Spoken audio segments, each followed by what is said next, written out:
We got three old friends here. My name is Ben Flanagan. We got Raul Clement and Geoff Register. And we used to play in a band together in high school called Vecordia. We were very ambitious, and it was a lot of fun.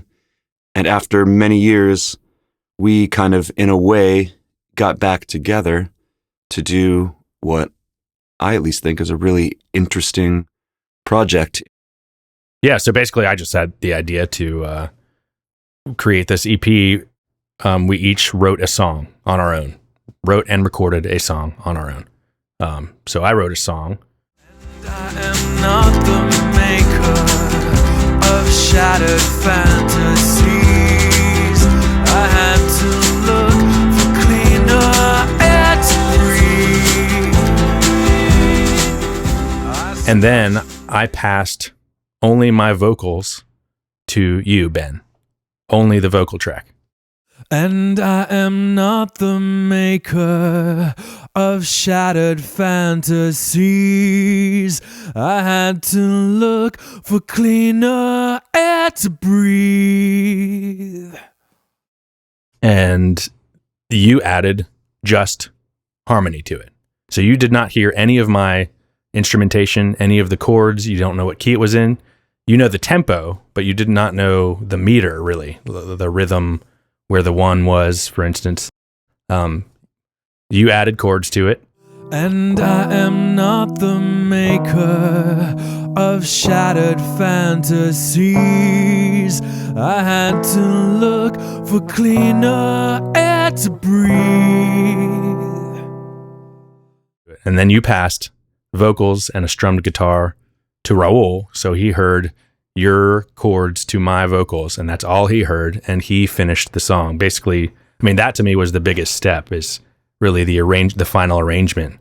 And I am not the maker of shattered fantasies. I had to look for cleaner air to breathe. So we each did this. Raul wrote a song, right? He passed his vocals to me, and then I added chords to that, and then I passed it to you. Ben, you wrote a song.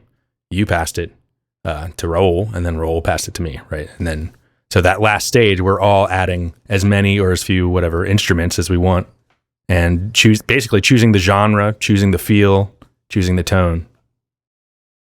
Yeah, I remember it being pretty striking when I got the chords and the melody that I just could not figure out where the downbeat was. I had the tempo. On whose song was that? Whose original? I'm trying to remember. On my vocals, That's he's right. adding. Okay. Right. Yeah, so well, you had added the chords. Sorry, but I didn't have any context. I had the tempo, so I could put it to a metronome and hear, okay, this is kind of how it lines up to the beat, but I didn't know where the one was, and the interpretation ended up being completely different than what Jeff's original song was. So that was sort of the fun of the project, was at the end getting together and listening and being kind of blown away by how different the results were. Like, we didn't go out of our way to make something different. Ben, I recall you saying that, like, you tried to pick what you thought were the most obvious chords to fit with Jeff's melody. Right. Well, I was kind of shocked that I didn't have the same, but part of the process of all this, I should say, is that we did not listen to one another's original songs until the very end, until we were done with all the others.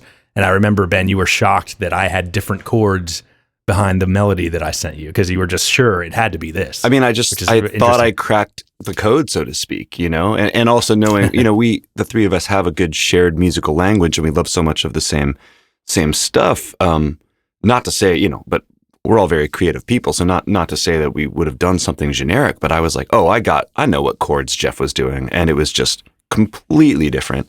And I think that's awesome. That's one of the things I really took away from this project. And, as a 41-year-old musician, something I should have known before, but just that melody dictates a lot, but there's so much you can do around a good melody. There's infinite possibilities. And I think that's something that was so cool about this project. And not that I necessarily learned from it, but that it kind of, re-instilled that even more into my brain and into my musical brain. Yeah.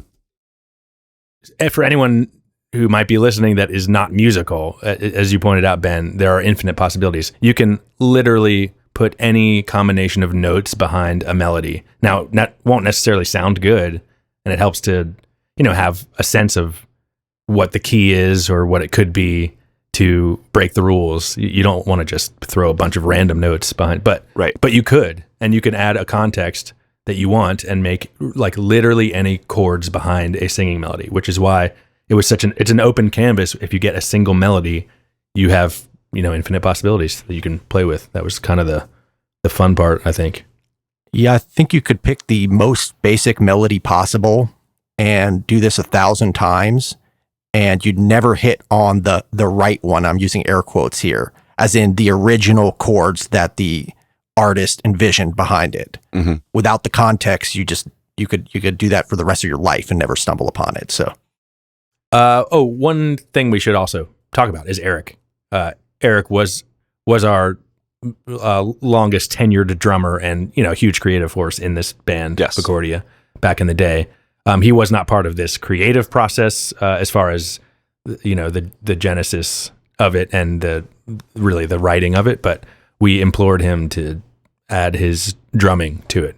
Yeah, no, he's an incredible drummer and wildly creative person, one of the most creative people I've ever met. And was a member of this band, so yes. It was the obvious choice to have him give his contribution. So not all the songs have real acoustic drums, but the ones that do, I think it's 4 of them. Yeah. That's all Eric playing. So yeah, we are Vecordia, and we very much hope you guys enjoy listening to this project that we did. We had a great time making it. Cheers.